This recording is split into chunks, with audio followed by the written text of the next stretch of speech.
to another episode of the Finance Guy.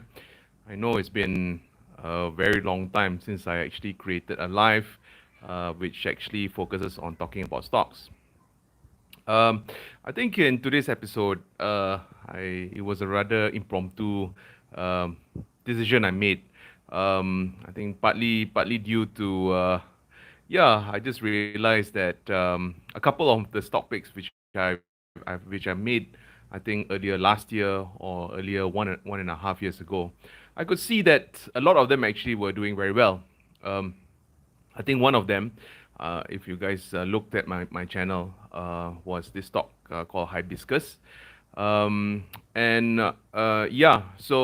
um, I think I talked about Hibiscus about maybe right after the pandemic. And part of the reasons why I actually liked this particular stock was that at that point in time, I still remember the whole world was at lockdown, right? So when the whole world was at lockdown, what will happen is people will not travel, and when people don't travel, then I suspect the movement of goods will reduce, and when movement of goods will reduce, the demand for petroleum type products will actually reduce, and that's one of the reasons why I was very bullish on oil and gas stocks, right? And then I think I said that I was very favorable on companies like Hibiscus. At that point in time, I think it was 40 or 60 cents or whatnot lah, right? But right now, I think it's straddling at about 88 cents. So you would have doubled your money should you, I guess, listen to that small little advice I had at that point in time. And looking at Hibiscus right now, I could see that it's actually moving towards an upwards trend. And I think in today's episode, I'll just talk very little about this and what could be the reasons behind this. Okay, so right now, with regards to oil and gas stocks, right?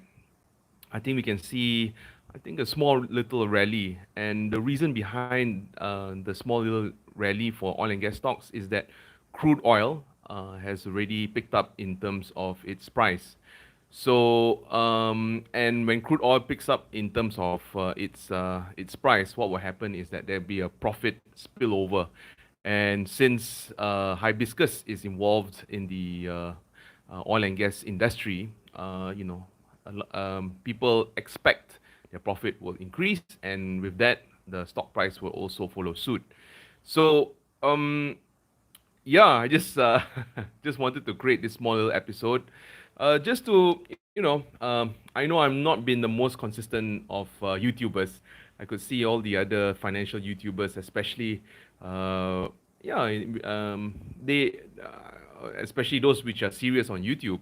You can see that they are more consistent. Me, on the other hand, not the most consistent, but I think some of the stock picks which I made actually, if you can double your money in maybe 1.5 years, it's not a bad return if you ask me. So I just wanted to just touch base with you guys. I saw this amazing news, and I told myself, I think typically you can see me, I guess, having the setup of putting my microphone, putting my camera, and today I'm actually using my phone. I Things were just so complicated in my head that I just never shot this particular video on stocks.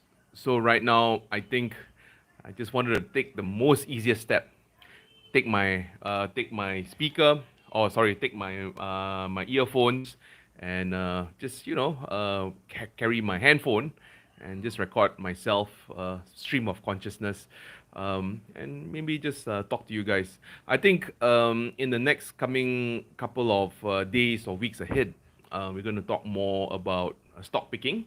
But it's good to always look back at the stock picks which I made much earlier. I think most of the stock picks actually were not bad actually. Not sure about AirAsia. I think AirAsia was one of the first few stocks which I talked about. I think with the Malaysian economy opening up, I'm sure that particular stock also rose. Okay, so with that, if anybody which actually watched me live, I want to thank you so very much. I know I'm not been the most consistent. Thank you for being fans. Thank you for all your comments, and yeah, it's the positive feedback which I get that pushes me forward. Sometimes, yeah, I mean, there are days when I create videos, 1 2 views, and I'm like, why am I even doing this? So anyway, I am rambling right now. That is my cue to go. So with that, I think I just want to wish everyone's. I think Deepawali was yesterday, but if you guys are having a break, a happy holiday, and yeah, just always keep on learning, always keep on investing, and yeah, it's investment like this, you know, 200%, not a bad return. So okay, with that, I am rambling, so I am going to log off right now. Take care, guys.